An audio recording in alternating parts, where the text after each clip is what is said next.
Welcome back, guys, and today we're breaking down all the news from Destiny 2 covering February 7th to February 21st. We've got a lot of stuff to cover, so timestamps are in the description for your convenience, along with links to each article or video.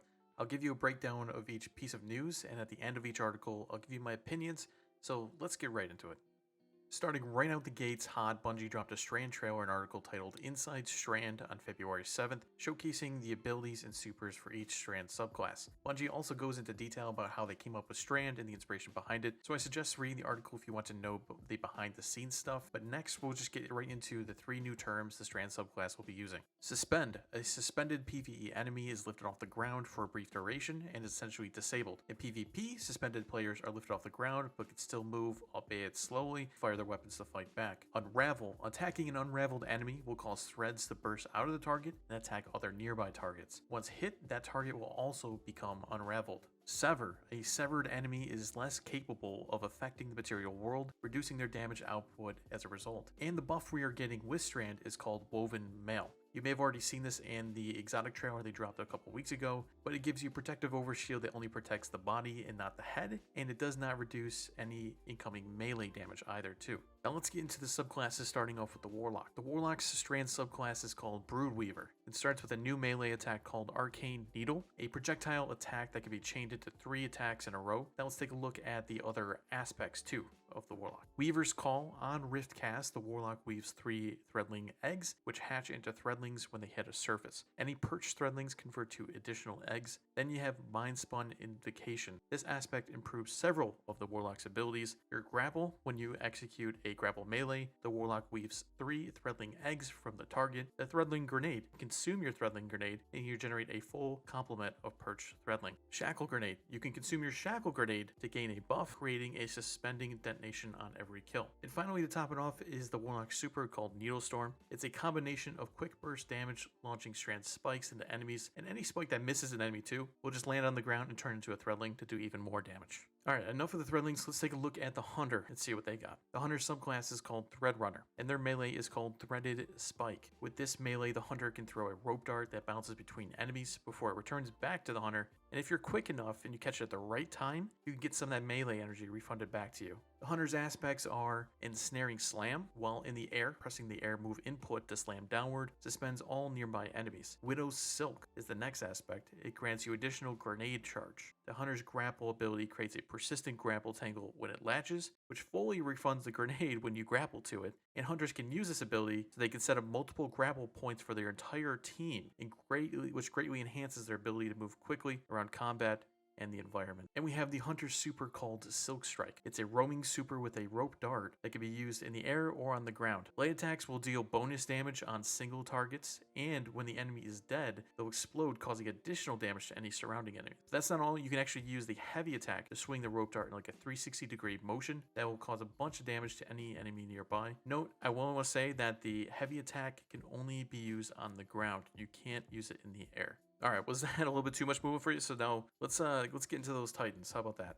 Titan is up next with their Strand subclass called Berserker. The Titan's melee is called Frenzied Blade. It allows the Titan to chain 3 melees in a row, slashing away at their foes with a deadly strand blade on their arms. And the Titan aspects are Into the Fray. Destroying a tangle weaves woven mail into the Titan and nearby allies. In addition, it reduces damage taken. This aspect also can increase the Titan's melee energy regeneration while wearing woven mail. Drengir's Lash is the next aspect. When the Titan casts their class ability, the Titan will blast forward a powerful ripple in reality, suspending enemies that are caught in the shockwave's path. Then we're going to get a look at the Titan Super Blade Fury. Strand blades are woven around the Titan's arms as he gets an enhanced version of their melee, increasing their attack speed after every hit. Heavy attack will launch a strand projectile that will seek nearby targets and suspend nearby enemies. But what's a new subclass without its fragments? Luckily, Bungie gave us the first 4 fragments that we'll see with Strand. First one is Thread of Ascent. Activating your grenade ability reloads your equipped weapon and grants increased weapon handling airborne effectiveness for a short time. Thread of Fury. Damaging targets with a tangle grants melee energy. Thread of Finality. Finishers generate threadlings. Thread of Warding. Picking up an orb of power grants you more woven mail.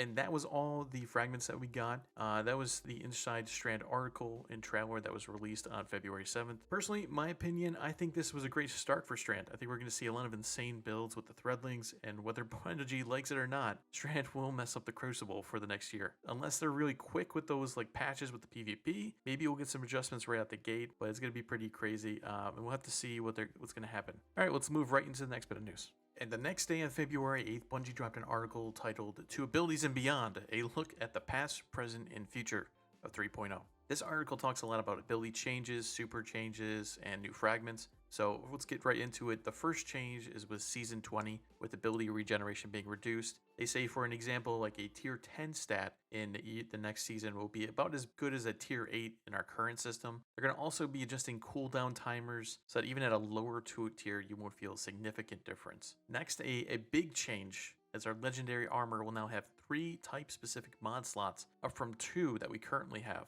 That's going to allow us to equip other energy mods, and they do give us a list of energy mods that will be able to be socketed in that new slot. So we have Bomber, Outreach, Impact, Induction, Utility Kickstart, Melee Kickstart, Grenade Kickstart, Invigoration, Insulation, Innervation, Hands-On, Ashes to Asset, and Dynamo. To go with this change, Bungie is reducing the mod energy costs across the board, allowing you to use more mods for your builds.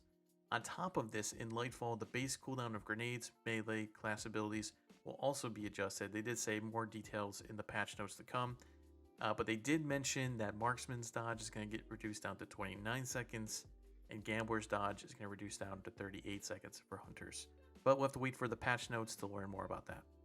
The next big topic is around roaming supers like Dawnblade, Fist of Havoc, so I'll try to get through these changes pretty quickly because there's a lot of info here. Roaming supers. Increase the maximum number of orbs that you can create from 5 to 7. One-off supers. Decrease the maximum number of orbs that can be created from 7 to 5. It's a orb of power generation from Well, Word of Dawn, and Shadow Shot is not changed. Hammer of Soul, Daybreak, and Spectral Braids. Their cooldown is going to be reduced from 10 minutes 25 seconds to 9 minutes and 16 seconds. Ward of Dawn is the first super affected. Ward of Dawn's maximum health is going to be reduced from 13,500 to 8,000. That's a huge change. And then damage dealt to the ward by PvE commands has been reduced to compensate. They said that in general, basically the bubble's health is going to be reduced in PvE. And then also in PvP, they did mention that there's going to be a huge reduction to the health of the bubble as well, down from 425 to 300, and that the inherent void overshield is 50% PvE damage resistance. It no longer negates precision damage as well.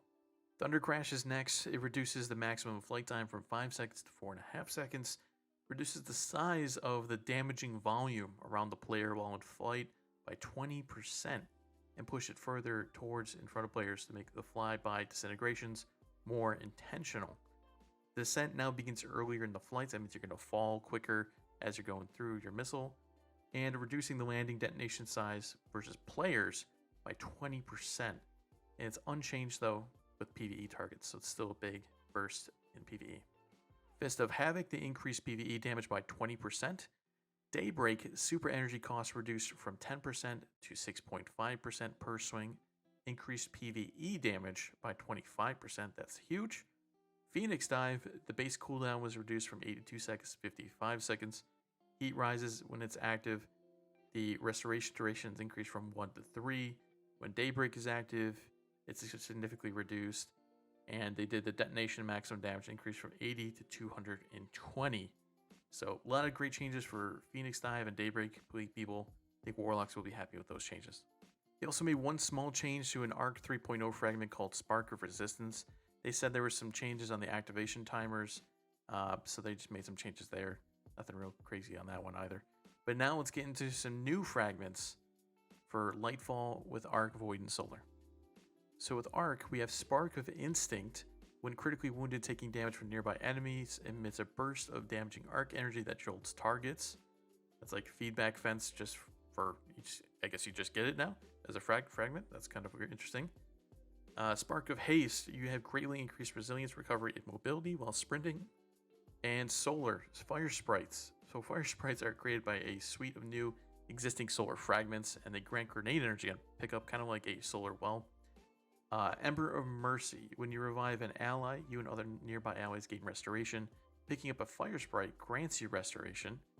Ember of Resolve. Solar Grenade. Final blows cure you. Ember of Tempering. They changed it so now it creates fire sprites on solar weapon kills while active, in addition to its original effects. Ember of Combustion. They also changed so it creates fire sprites. The same with Ember of Searing. Now with Void. Void Breach. Void Breaches are now a new little effect, or like a little void well now too. And it says that they're going to be created by using a selection of new and existing void fragments and other class abilities. So now our first fragment is Echo of Cessation. Finisher final blows create a burst of void damage that cause nearby enemies to become volatile. Defeating volatile targets will create a void breach. Echo of Vigilance. Defeating a target when your shields are depleted grants you a temporary void overshield. And then they changed Echo of Domineering, Echo of Harvest, and Echo of Starvation to now activate with void breaches. Alright, wow, that's a lot of changes with this article, from ability changes to new fragments, super changes. All of them seem pretty good to me. I think it was pretty obvious that the abilities needed to be changed a bit. And I do like that the changes to supers are going to make them more powerful in PvE, and they're kind of tuning them in PvP as well. The new fragments I figured would be coming alongside with the new ability objects like the fire sprites and stuff. But I'm kind of worried about that one fragment, Echo of Vigilance and the Void. It gives you an overshield if you're weak. That's going to be crazy in PvP, because you're just going to be weak in PvP. You get the kill. If you win that gunfight, you boom, you get an overshield that can turn into a double kill in trials and stuff like that. I'm sure there's going to be some angry players in PvP for that. Oh, and I forgot to mention this actually. They said that in this article, they're reducing collision damage. So that's no longer going to be lethal, it'll just leave you at 1 HP. So no more accidentally flying into a wall or dying because people are just going to shoulder charge you or sword you into a wall. Instead, you'll still take damage, but you'll just go to 1 HP.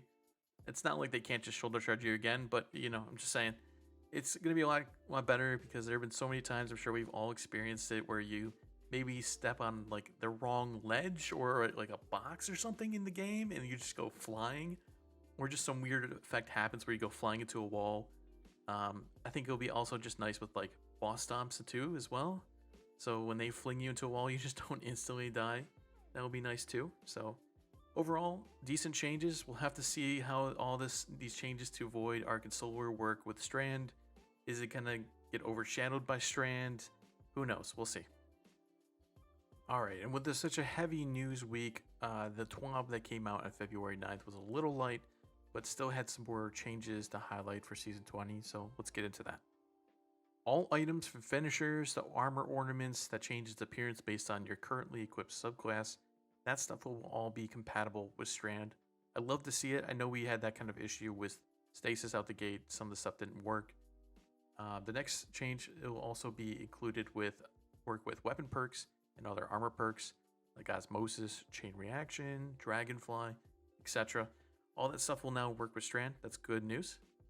Resonant elements, the currency that you use to craft weapons, will be removed to replace with other standard currencies. We're going to get more into that if you listen to the rest of the video where they talk about crafting weapons. We'll get into that later. And last but not least, the voting for the festival, the armor, Lost Armor was closed, and the results were that Hunters are getting Spider Armor, Titans are also getting Spider Armor, but Warlocks are getting the Beetle Armor. So if you voted, those are the results. If you didn't get what you wanted, is what it is. Maybe they'll release it later on. Who knows? We'll see. But that's what won for the poll. And that was it for the TWAB changes. Again, it was another small TWAB, but pretty good overall changes again. We'll touch more on the weapon crafting again in the later in the video with that article. Alright, next we had game director Joe Blackburn release an article on February 13th titled Lightfall in the Year Ahead. I would think of this article kind of like a state of the game article. Bungie usually releases this every year, but they talk a lot about Bungie's view on the past, present, and the future state of Destiny. If you want to read more about it, check it out. But I'll list any changes that are mentioned in this article. But yeah, if you want the whole thing, just there's the link in the description below. Season of Defiance is the Season 20 that they showed off. There's some nice artwork that I'll put on the screen here. They talk more about that in the ViDoc coming up too as well. Umbral engrams and energies are being removed from the game next season. Instead, if you want to focus a weapon, you'll need a seasonal engram, which will be stored at the seasonal vendor, and it's not going to take up any of your engram slots. Seasonal currencies like Seraph key codes are also going away. Instead, they're just going to give you chest keys, and then one key will just unlock a chest at the end of that seasonal activity. They also mentioned that there will be less seasonal vendor upgrades, which will make it a lot easier for you to upgrade the vendor, so you don't have to grind that seasonal activity as much as we have in the past. That's another good change there. Then they get into weapon crafting changes. Again, we'll get more into this in the article later on in the video, but they touch on some of the changes that right in this article here. So there will be less craftable weapons in Lightfall. Instead, there will be random rolled weapons that you'll have the ability to be enhanced.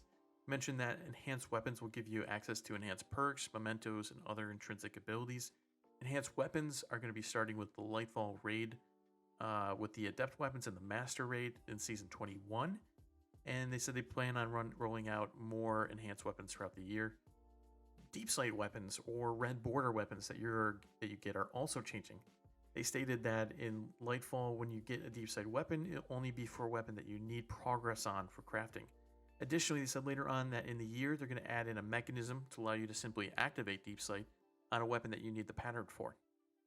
Next up, they mentioned tuning abilities, which we already kind of covered, but they do talk about increasing the enemy difficulty in the Vanguard playlist. Quote, "We were getting pretty aggressive with this adjustment in Season of the Seraph, and it produced great results. So the base Battleground playlist in Season of Defiance will use the same settings. Carrying this approach over, we are also going to be adjusting the same difficulty tweak on the Vanguard Ops playlist." And speaking of the playlists, how about we talk about some PvP? In Season 21, they are bringing back the game mode Countdown, and also bringing a new game mode called Countdown Rush. That also kind of includes like defusing bombs, kind of like a search and destroy, I guess, thing. But you're not going to be planting the bombs, you just defuse them. They said they're also just going to be experimenting more with Crucible Labs again, so just look out for that if you're into PvP, what new stuff they're going to be messing around with in the lab section. Check out the TWABs later on in the year for that stuff. They did actually also mention for the PvP part that there are going to be some maps throughout the year, but it looks kind of slow on the map front. Maybe some old maps they might bring back, but it's kind of slow there for the PvP side, unfortunately. To top off the article, we got a few more points to get through. The exotic mission rotator is going to come out in Season 22. It's going to bring back old exotic missions like Presage, Seraph Shield, etc. Strikes will be getting touched up this year as they increase the difficulty across the board. They're going to touch up on some of the easier strikes like Arms Dealer, Lake of Shadows, Inverted Spider, Exodus, Crash. They didn't give any specifics what they're going to change with the actual strikes themselves, but it's good to see that those are getting touched up. Battlegrounds are going to be added into the Vanguard playlist to kind of shake things up a bit. So the Mars Battlegrounds that we had from this season and some of the older seasons, they're going to throw those Battlegrounds into the Vanguard Ops playlist. And last but not least, the Fireteam Finder, or the in-game LFG system they're going to use. That's going to launch with Season 22 this summer. So not at Lightfall launch, but Season 22. So we'll see that in this summer. My opinions, this is a very in-depth look at Bungie's opinions on the prior year, and then again, the look ahead and we're going to be getting in the next year. All of it seemed like pretty great stuff. I do feel, though, for the PvP community that, it's kind of slow over there, as well as they completely didn't even talk at all about Gambit. So it looks like Gambit's just getting pushed to the side. Hopefully, maybe in Final Shape we'll get some changes with Gambit or something there, because it definitely needs some help. I like Gambit, and I just feel like it just needs that little bit of help. Maybe some new maps, some touching on the invading or something. I don't know. It needs some changes, but it was not mentioned at all in this article. And this news train does not stop. At the very next day on February 14th, Bungie released an article titled Enhancing Weapon Crafting. Let's get right into those changes about this crafting system. Deep sight attunement objectives are being removed. If you want to keep the weapon, you can. You can just, immediately claim the pattern progress, or you can just dismantle a weapon and get the pattern progress that way. That means deep sight will no longer drop for any weapons that you do not have a pattern available to unlock. Resonant and harmonic materials will also be removed in a later season. Not at Lightfall launch, but they did say at a later season. They're going to get rid of those currencies. and standard currencies such as glimmer, enhancement cores, and legendary shards will be used for crafting or just reshaping weapons. In Season 21, they're going to add deep sight activation. We talked about that earlier, but they said they're going to add that in Season 21, which will allow you to apply deep sight to a weapon if you need a pattern for it. However, you can only activate deep sight on a weapon once. So if you use deep sight on a weapon that you need, you get the pattern. You can't just spend the materials and do it again just to keep getting it. So you have to find another one of those weapons again somewhere out in the wild. So weapon enhancing, we covered already in the last article, but it will be released to Season 21 with the Master Lightfall raid. So we'll see how that happens in Season 21. Weapon level boosting is going to be added in Season 21. You'll be able to equip a weapon mod that actually increase the level of a crafted or enhanced weapon for the cost of just some standard currencies. And that's it for this weapon crafting article. Great changes to the weapon crafting system. I'm glad we'll be able to get more red border weapons that matter instead of just random weapons.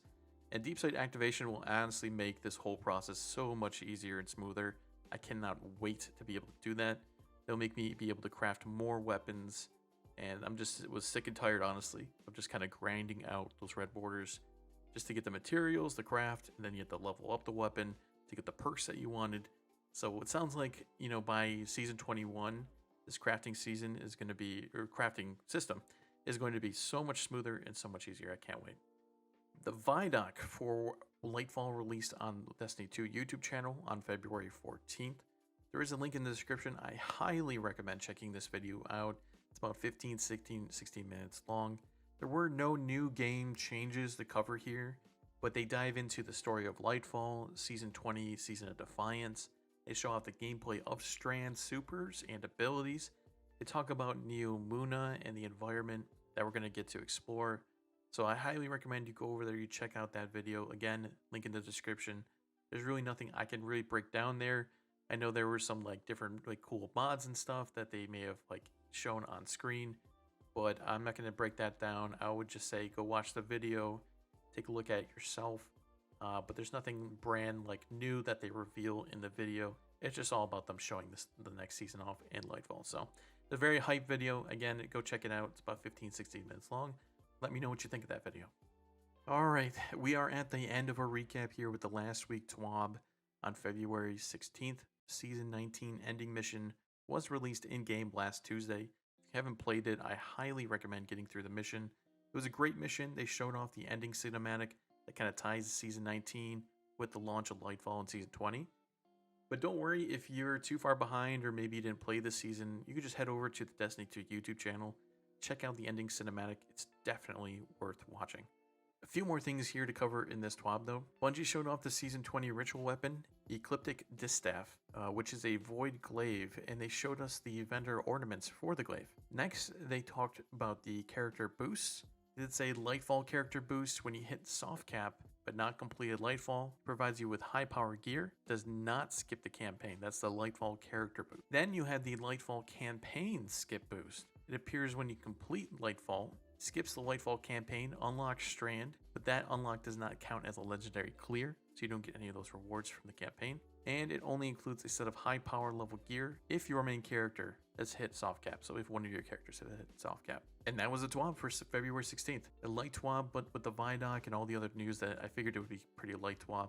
The new glaive looks pretty cool. I'll have to check it out. And I'm kind of curious if it's going to replace my old void glaive that we got with the Witch Queen campaign. So I'll see how it works. I'm kind of curious on that. The character boosting didn't surprise me. They've been adding in every season a way for new players to boost up. And for those players to just kind of, that are more focused on playing the game and they're not really interested in the lore. Or maybe they just want to watch a video of a let's play or watch a streamer go through the campaign. So they just want to skip it and watch somebody else play it. It's their preference. So it's there for them to purchase if you want to do it. I do like though how with the boost that you have to at least complete Lightfall for the campaign skip boost, but it's an option. It's there. I'm not going to use it, but personally, if people want to do it, that's up to them.